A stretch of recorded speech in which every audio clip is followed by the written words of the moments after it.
was telling every damn night. Oh, let me tell you, get a hold of Ed Tyll. He's no shill. Let him pay the bill. I wanted to throw one in. All right, so I think I mentioned this last time I sat in, filling in for Walter Sterling on Sterling every damn night. And I think it was maybe just a month ago where, just do this here. Yeah, thank you. My best friend in the neighborhood, my buddy hanging out at 4 o'clock in the afternoon. We're drinking at the fence there. He's having a Bud Light. Maybe I'm having a Monte Pulciano red wine. But we would just sit there or stand there. We didn't even sit. We were standing at the fence. And, we would just talk about life from our not having to be so involved position anymore. Oh, look at the kids coming home from school. Hey, kids. Now we don't know the kids. We don't know the kids' names. We don't know anything. But to us, kids coming home, that's fun for a couple of guys at the fence, 4 o'clock in the afternoon. So, we had all kinds of great conversations about cutting the grass and, weeds and just all kinds of, and then, again, you could tell I'm still struggling with it. After 6 years of hanging out with this guy, they moved. And it was really great for them because they got beautiful kids and grandchildren, want to be near them. They had once lived in the area that they were going back to, so it was so great. But, wow, cold turkey on the hanging out at the fence. And the fence is literally at the foot of my driveway. It was just a few steps every day. So they were gone. They closed, sold the house. New people came in. And I saw the movers move them in, but no one came out. We didn't see anybody. My other neighbor and I were looking, have you seen her? But they have this amazingly adorable, incredible little mini dachshund dog. The dog is so short, is so little, that he has to leap over blades of grass when this dog makes a beeline for either the fence or the house or whatever he's doing. I don't know. He's very busy. He's always got a big purpose in his eyes. He's always looking with that, that dachshund face, the whole nose thing. He's like a little Snoopy. He's black and he's very ready for anything, but he's kind of small. So when he takes off, he doesn't run straight. He leaps over the grass. Fantastic. And they have the pavers, and he doesn't like landing on the pavers. A couple of times he came off one of these leaps. He's probably didn't like it on his front paws there. So now I see he leaps precisely right before the pavers. Then he takes a deep breath, and then he steps up and he hits that doggy. He hits the doggy door with like swagger, right? He's like 4 inches tall. I don't know what kind of animal is even going to be afraid of him. But when he gets to the doggy door, he opens the doggy door, leans in on his shoulder. You ever do that when you got packages or whatever? You lean on a door, just kind of, like give it that body English. A second time I use that phrase. Give it the boom, and the dog's doing this now with the doggy door.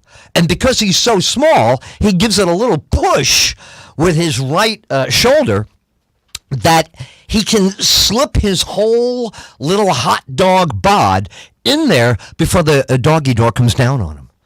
So his learning curve over the last month has been fantastic.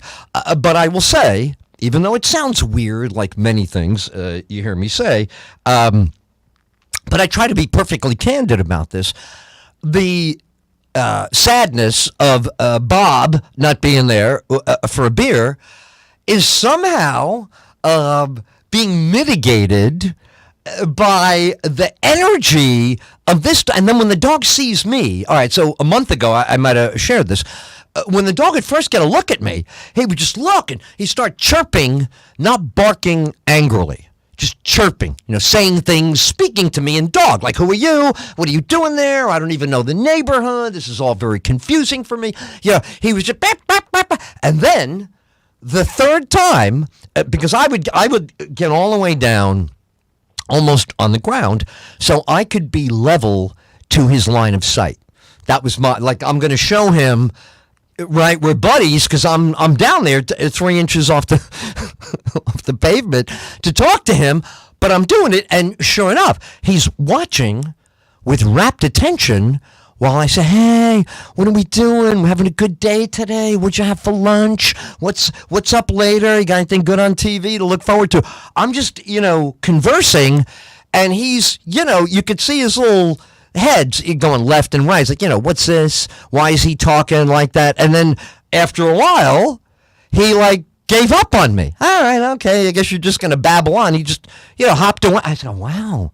I think he's come, and now forget it. He comes out, he's looks for me, and he does one chirp. He looks at me, I figure he's saying hi. What else could it be? Hey, I go, hey, because animals, I think, are very much like people. After a while, the formalities. We know each other. We don't have to every day start from scratch. You're the guy across the street staring at me, and I'm the chirpy dog, and we're good now. Today, when he came out, he's doing his thing. He's poking around. I don't know what he's looking for. And the sprinklers came on. Now, I don't sprinkle in the daytime, right? My irrigations. But when the sprinklers came on, oh, man, he went nuts. He didn't know why they were he would bark at one sprinkler and then he was getting nowhere, kept sprinkling. He went to the next one. He addressed the individual sprinkler heads as if they were speaking to him, and he was responding.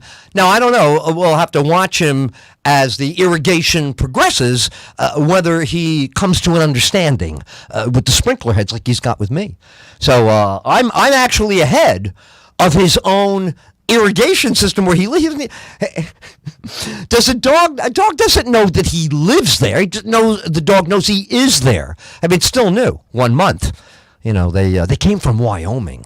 Imagine you're a dog, you're 3 inches off the ground, and then they move you from a Wyoming backyard. God only knows what do you see in a Wyoming backyard? And then he's over here, and he's got me, asking him what he's watching for TV that night. Anything good on? You streaming anything? Are you recording anything in there?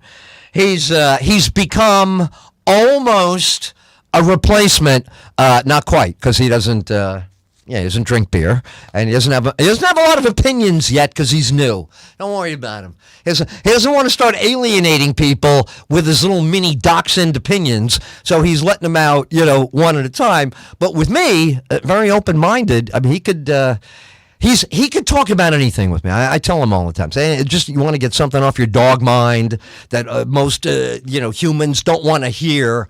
I'll listen to it. It's good with me. So anyway, that's my personal update. Across the driveway, on the other side of a fence, there is a 3-inch mini dachshund, and I am the better for it. Oh, how much fun is it being with you guys tonight? I can't thank you enough for the company. Walter, happy birthday to you and to all of the Midnight Misfits.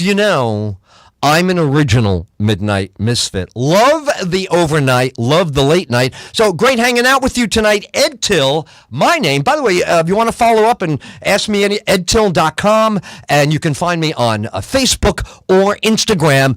Andrew, I want to thank you so much for working with me tonight, and you are listening to Sterling every damn night.